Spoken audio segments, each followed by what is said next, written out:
Welcome to a very special edition of Whiskey Wednesday. All of you are in for a treat, and you, my Maxim viewers, you're gonna love it. Those are super hard to find bottles. You're dealing with the very special releases of 2020. Super hard to get, limited, very limited quantities. You've got 8 of those. We're gonna be tasting 3 here. The Singleton of Duff, Talisker, and Lagavulin. This collection, super hard to get, also comes with the Cardew 11-year-old, the 20-year-old Cragganmore, 2 30-year-old, the Dalwhinnie, and the Petit. And of course, you've got Mortlach, 21 years of age. Therefore, when you're dealing with hard-to-get bottles, super highly prized, what are you going to do? To sip or to collect? That's the question, and well, you get it. We're dealing with very special bottles. But when it comes to collecting and drinking very fine malts, it's a little bit like having a very cool sneaker collection, right? You just bought this wonderful new pair of sneakers. What are you going to do? Wear them on the subway? But you want to show them off, right? What about this luxury sports car of yours? Are you going to take it through the Holland Tunnel and the potholes of New York City? Well, I don't know. What I can tell you, though, is that I'm going to have these 3 malts right here with you. What I want you to do is sit back and relax. Set the tone right. You've got the right setting. You're ready to go. Wait, do you have the proper glassware? It's very important because those malts are so special that you give it the right attention. And I'm talking about a glass, maybe crystal, that would be thin enough so that you elevate the experience. Well, that's what I'm going to be doing. Here we go. Let's dive straight in. First, I am going to be tasting the Singleton of Duff, right? Duff is that wonderful distillery over in Speyside. In the US, we're more used to get the Singleton of Glendolin, which makes this release even more so special in my eyes. So, well, I guess I'm gonna be pouring myself a little bit of this. I gotta tell you, I'm in love with the labels on those special releases of 2020. Certainly this is a special year, and clearly this very, very singular design is amazing. So, is it the power of suggestion? But I'm already taken back to Scotland because of this leaping salmon, right? I can see those fast-flowing rivers of Scotland. Okay, so I'm one already. It's a 17-year-old, and it comes at a bit of a strength of over 55%. So, let's give it a shot. What do we have here? Wonderful first whiffs. Okay, so it is grassy and fruity. Very elegant. Actually, I couldn't tell that it is potent. In terms of strength, remember that these are all coming at cask strength, right? They are for the purists, they are for the collectors. And why do they release them at cask strength? Well, because it's a bigger expression. So even though the Singleton is known for being very elegant, a typical Speyside-like character, if we can say that, yet I want something assertive. On the nose, it's really that brand new fresh honeycomb. It's like when you go and in the beehive and you get the frames out and you're scraping the honey out of the frame, you're really getting this mixed with that fresh pear. It's both that richness and that freshness together. That's a great combination.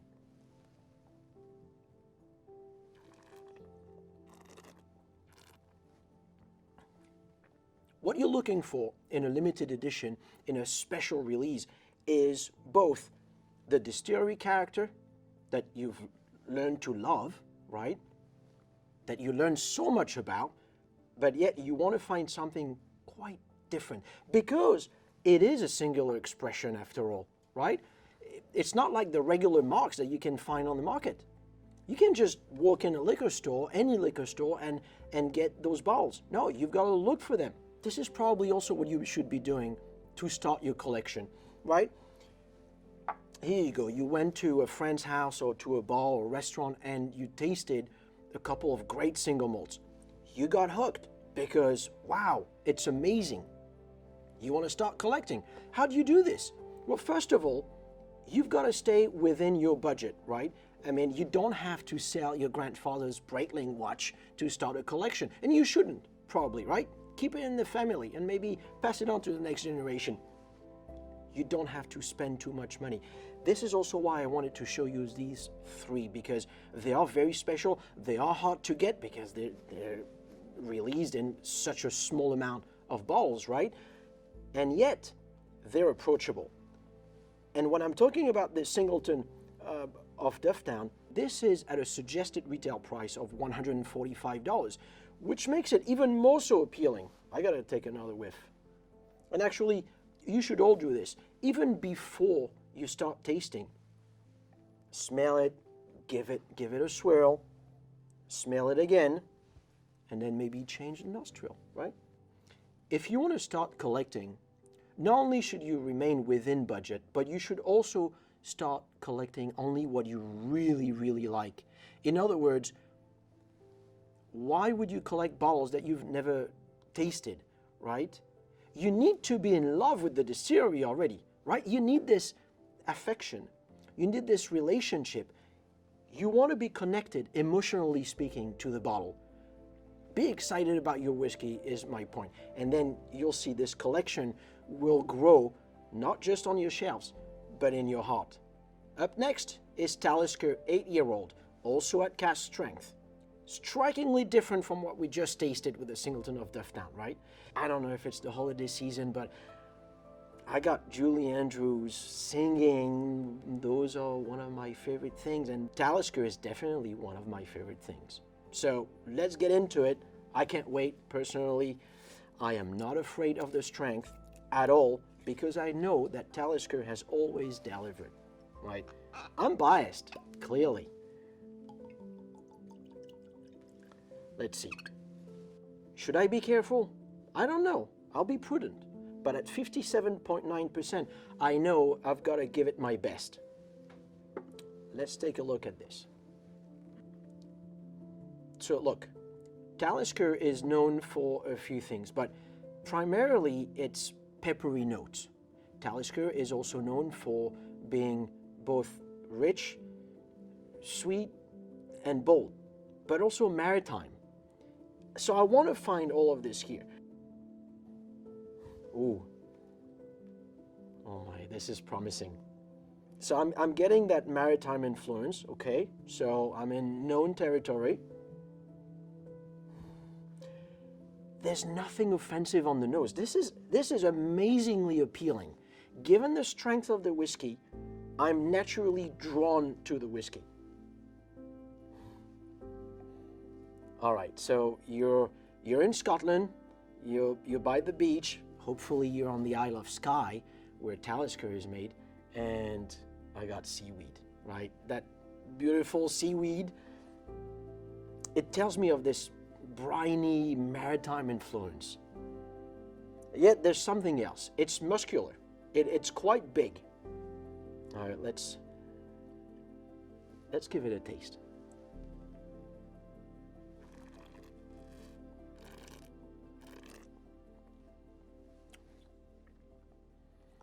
My goodness. So you can definitely tell this is a bit of a masterpiece.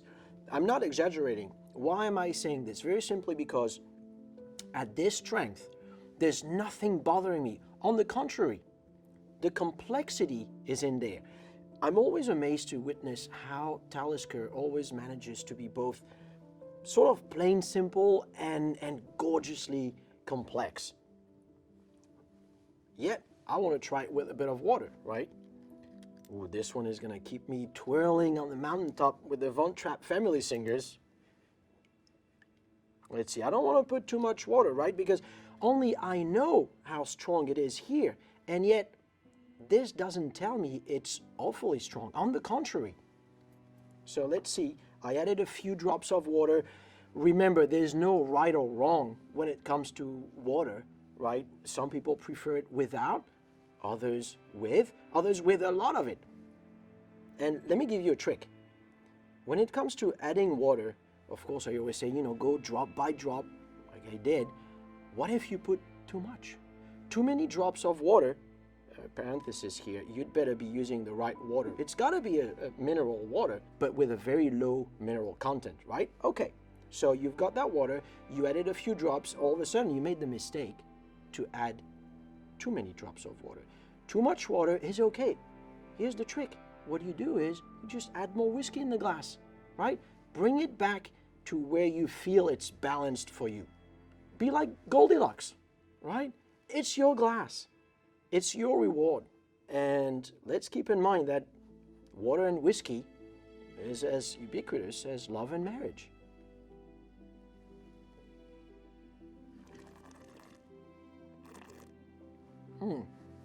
So the water did some good. I mean, I'm not getting anything taken away from the spirit. If anything, it enhanced its peppery character, its spicy notes, right?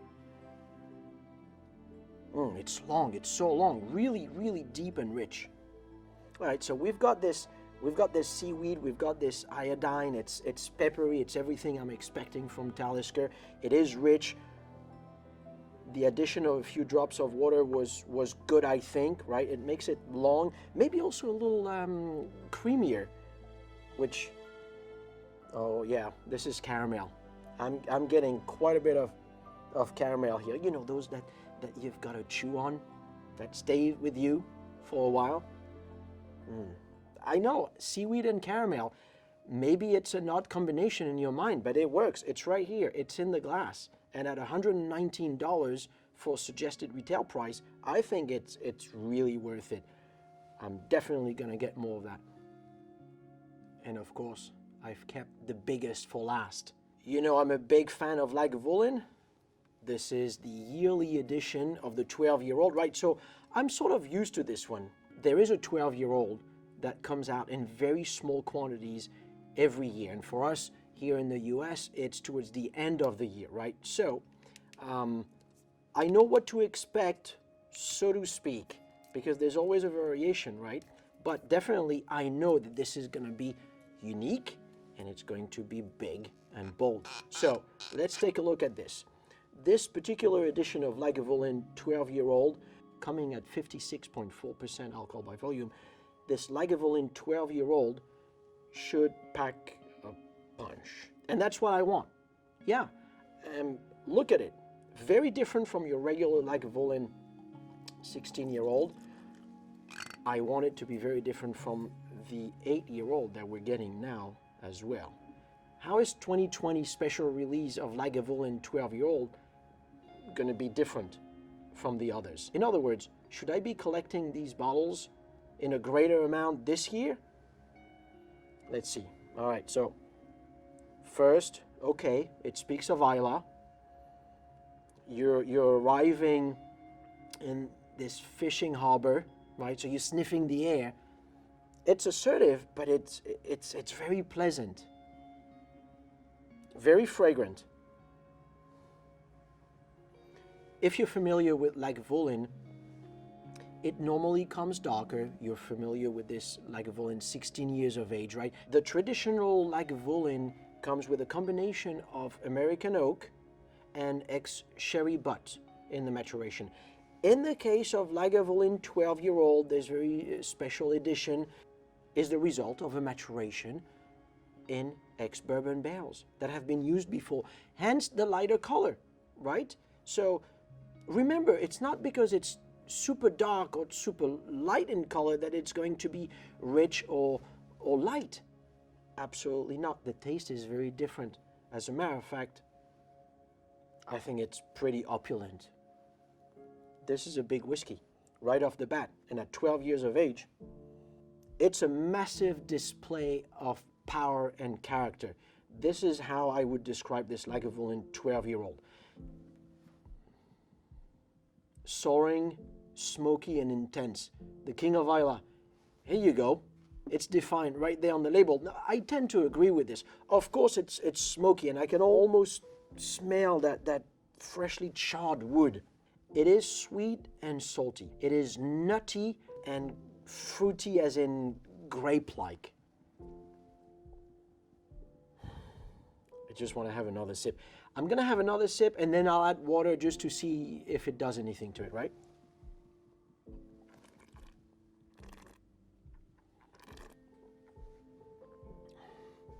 Clean, almost aniseed and clove-like.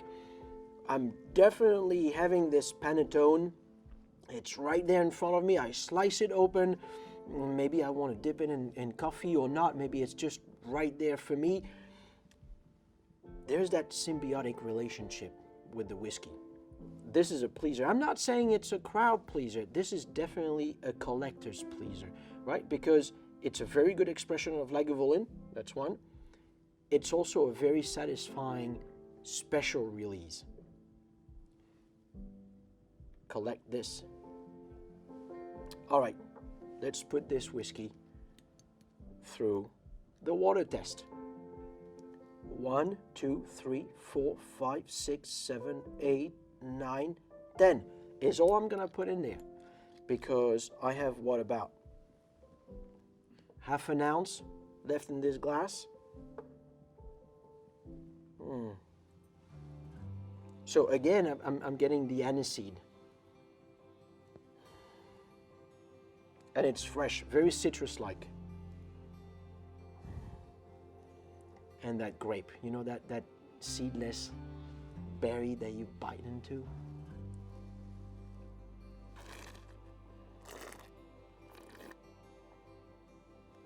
Holy smokes. Literally. $164 suggested retail price there for this limited edition, this 2020 special release, 12-year-old at cask strength, Lagavulin. Definitely get it. All right, so what do we take out of this? Again, it's only 3 out of those 8, but I think it's a good sampler. I'm very impressed.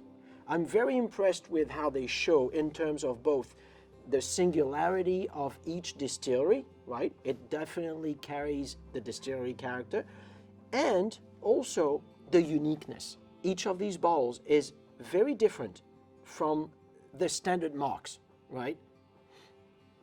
This has nothing to do with the regular Singleton. This has nothing to do with the regular Talisker, and the very same thing for Lagavulin. They're unique. They're special. They come in small quantities, and if you can get them, you definitely want to try. All right, so here's what I take out of all of this. Am I sipping or am I collecting? I think I've got the answer. This is holiday season. Drink the malts. Collect the friends. I want to share love, and what a better way to do it.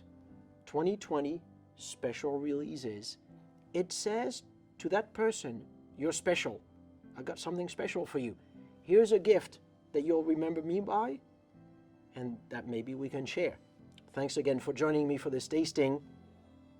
I really enjoyed it. I hope you did too. See you soon. Stay tuned.